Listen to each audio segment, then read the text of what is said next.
Fields of soybeans cover much of the landscape in southeastern Paraguay.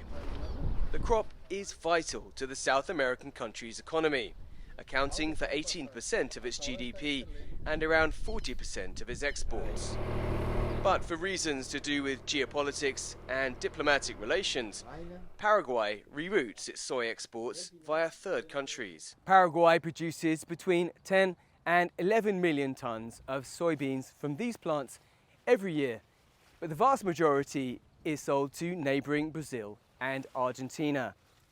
Now farmers here say that they want their quality product to be known and sold worldwide with a Paraguayan label. China is the world's largest importer of soybeans, but it does not import any directly from Paraguay. The reason is that Paraguay is the only country in South America that continues to maintain ties with Taiwan authorities. But this means Paraguay's product, known for its higher protein quotient, is losing out, say soybean farmers. The truth is that our soybeans are now leaving Paraguay and losing some of their identity, so to speak. Today, an average of 70% of our soybeans go to the Argentine industry, where they're milled and distributed around the world. And the other 30% of our beans go to Brazil, where they're also milled.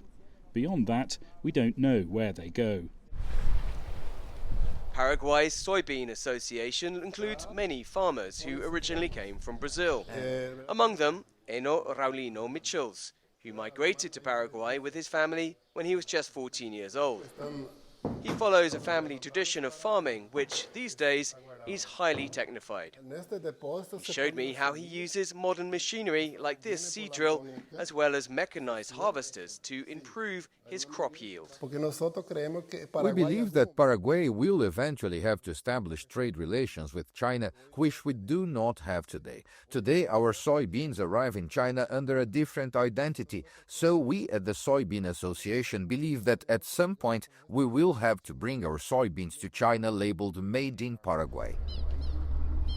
Dry weather in 2023 and 2024 limited crop production. But more rainfall this year means production in the landlocked country is expected to recover. With 2 crops farmed a year, the silos and processing plants are huge, and the soybeans are trucked overland or by river to third countries. In the capital, Asunción, the government's failure to uphold the One China principle is being called into question. We're talking about China representing 65% of the global soybean market. In other words, China's presence in our country has been quite active for years. Congressman Hugo Mesa says Paraguay's soy exports are uncompetitive because they go through third countries to reach the Chinese market. We have an immense need to relate to the world, to be open to those who can really cooperate and trade with Paraguay. Debate is growing in Paraguay over the consequences of continuing to maintain ties with Taiwan authorities. Dan Collyns, CGTN, in Nueva Esperanza, Paraguay.